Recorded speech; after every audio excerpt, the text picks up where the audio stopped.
12 mei 2022 werden de redders van de Bussumse familie Veffer postuum onderscheiden door de staat Israël. The Veffer family consisted of Jonas, Sarah, and their 6 children. I cannot imagine how scared they must have been for themselves and their children during the war. Fortunately, they had courageous people who took it upon themselves to hide and save them. Degenen die door Yad Vashem geëerd werden waren dokter Jan Martens, directeur van het Mayelle ziekenhuis waar vele Joodse onderduikers verbleven. Dokter Jaap Boon, die als directeur van het Naardense Diakonesse ziekenhuis menig onderduiker door de oorlog heen hielp. Hendrika Beneker en haar zoon Philip, ook actief in het verzet. Bij Gerrit Markinje en zijn gezin dook de familie Veffer jarenlang onder. En daarna werden ze nog enige tijd ondergebracht bij Tobias en Catharina Snel en vervolgens bij Henk en Pietertje Bakker. Speel bij de redding van de familie Veffer waren Jaap en Lenie van Weering. Lenie, alias Tante Fifi, was de steun en toeverlaat voor het Joodse gezin. During the moral darkness of the Holocaust, they were able to keep a small flame of hope burning, and by doing so also save the conscience of humanity, the honor of Europe, and the dignity of the Netherlands. And for that, ladies and gentlemen, the Jewish people will ever be grateful to them. You all look here? Yeah? Na afloop van de ceremonie verrasten de kleinkinderen van Weering mij met het oorlogsmapje van oma en opa. Daarin zaten lange lijsten met meer dan 100 onderduikers, hun helpers en hun adressen in Bussum en Naarden. De lijsten van Tante Fifi.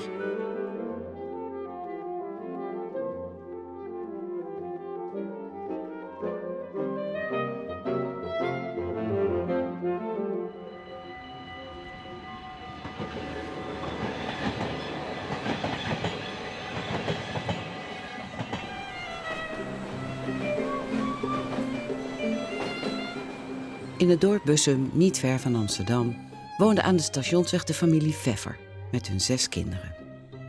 Sarah Veffer en haar man Jonas runden samen een bloemenwinkel in de drukke stationsweg. Hun oudste zoon was Jaap, die een echte studiebol was en ooit dokter wilde worden. Het enige meisje van het stel was Rachel en haar grote hobby was accordeon spelen. Zoon Max had een grote droom van voetballertje in Bussum uit te groeien tot speler in het Nederlands elftal. Appie was niet zo dol op school. Hij speelde liever op straat met zijn vriendjes. Juda en Joop vonden het allermooist rennen door de velden rond het dorp.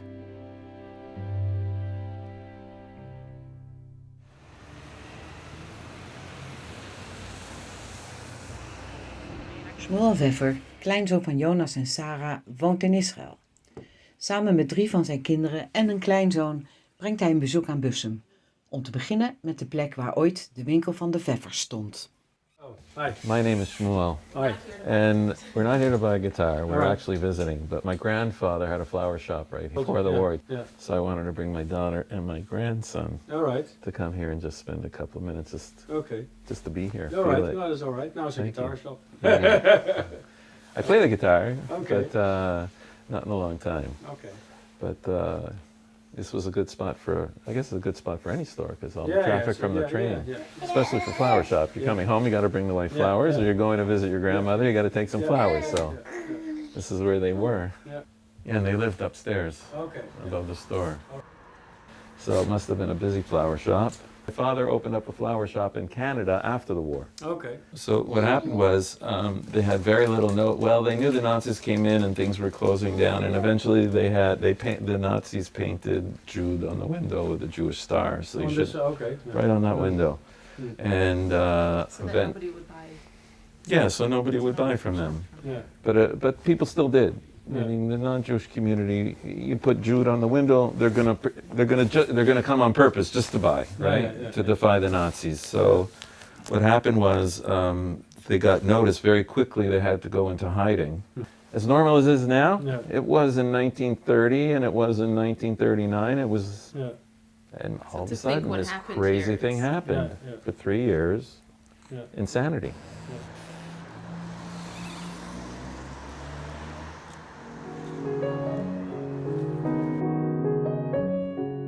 Hartley Stern, ook een kleinzoon van Jonas en Sarah, is met zijn vrouw uit Canada overgekomen om de Yad Vashem-ceremonie bij te wonen. Hij is heel geïnteresseerd in het inmiddels afgebroken Marjella ziekenhuis, dat zoveel betekend heeft voor de familie Veffer. Above the main entrance was the chapel, and at the top of the chapel was this. In 1990, the hospital was broken down. The top of the chapel is reconstructed here in this park. No part is original. Okay. But you see here on the It's picture exactly the same. is exactly the same. Yeah, amazing. All the hospitals, also the Protestant hospitals, were initiatives from the churches Right, and other organizations, not of the state. right. So the sisters would be running this hospital. Yes, The yes. sisters would be looking Yes. after all the patients with the doctors. With the doctors. Two of my uncles were saved by the doctors and by the nuns, The in nuns. this hospital, Yes. and they pretended they were sick and they weren't, to hide them when they needed to be hidden And I think they were here for quite a while. for months. For months. For months. Yeah. Yeah.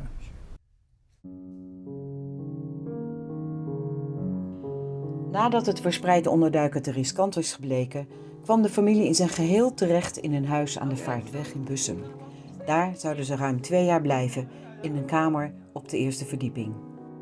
Deze onderduik was mogelijk gemaakt door Annie Makinje, die bij Shelley Veffer op school had gezeten. Haar vader was grafsteenhouwer en het extraatje aan huur van de Veffers kon hij goed gebruiken.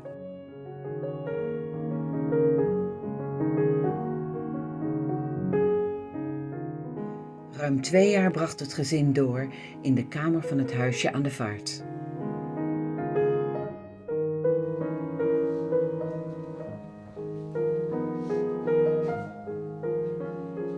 When we went into the miklat, so it's bigger. This is bigger than. Oh, if you, right. But 2 years. You're on top of the living room. You can't do the neighbor. In Bussum, everybody's doors were open. You're friends with the neighbor. The neighbor comes in. Hello, can I borrow a cup of sugar? The doors aren't locked. You can't walk on the floor. The kids can't be, give me that. He hit me. Like, what? And you have to have a screened off a bucket for the bathroom. You have to have a stove, 1 bed. Our family of 8. Baruch atah Adonai Eloheinu melech haolam she'asa nisim l'avoteinu b'makom zeh. Amen. What does that mean? We're saying God is the source of all blessing. He's the King of the universe, and He made miracles to our forefathers in this place, and because of that, we're alive. Crazy. Like each of us, the whole world, you know? We're here. Yeah, damn it. Yeah, really. Niet lang na de bevrijding van Bussum kwam de Joodse gemeente weer bijeen. Het was een emotionele bijeenkomst waar de basis werd gelegd voor de wederopbouw van de gemeente. Kort daarna kregen de Veffers weer een nieuw huis met winkel. Here's the pub. I think this is the pub that she said that the Canadian soldiers had as a bivouac place. And this is the house that the city gave them. And obviously the residence is up above. Right, So they must have used this for the store. right. It makes sense. And the bar here on the corner is where the Canadian soldiers were hanging out with the Jewish Canadian soldiers also. Shelley Veffer ontmoette Marty Stern, een Joods-Canadese soldaat. En in april 1946 trouwde het stel in het gemeentehuis en in de synagoge. Niet lang daarna vertrokken ze naar Toronto.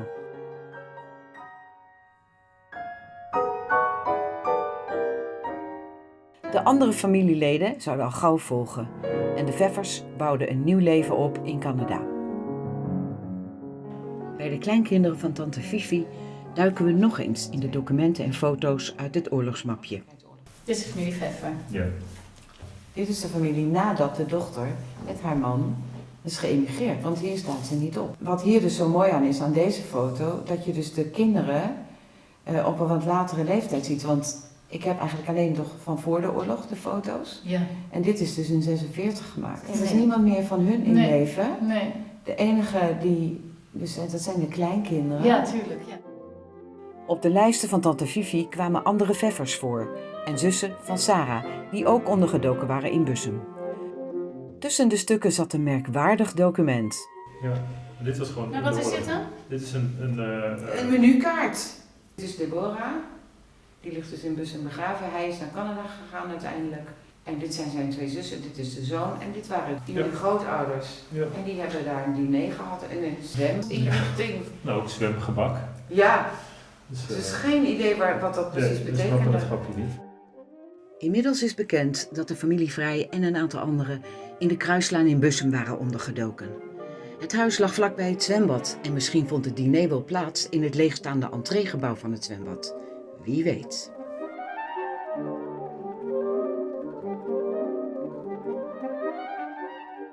This has been a very good day for me.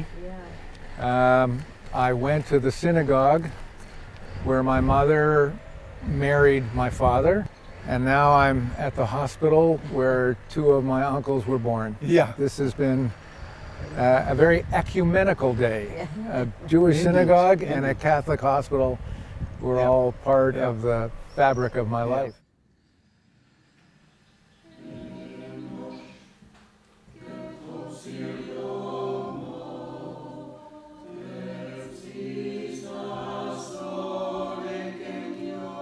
Friends, I believe that what we have seen and heard today has made a deep and serious impression on all of us.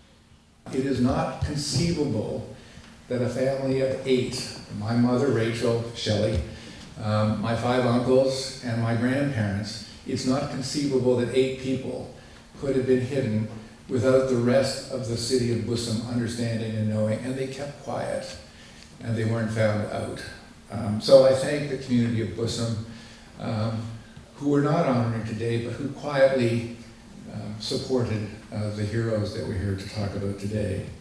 On behalf of what are now something like 57 grandchildren of Sarah and Jonas Veffer, and another 59 great-grandchildren, that's 116 people, who are now alive because of what the work that your families, your parents, and your grandparents did.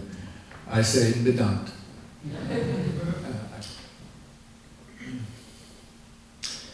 My final words to say thank you to you are to bless you.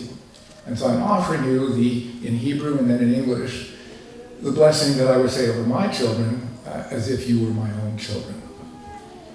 Yivarechecha Adonai v'yishmerecha, Ye'er Adonai panav elecha v'yichanecha, Yisa Adonai panav elecha v'yasem lecha shalom. May God bless you and keep you. May God's light shine upon you, and may God be gracious to you. May you feel God's presence within you, and always give you peace. Amen. Thank you.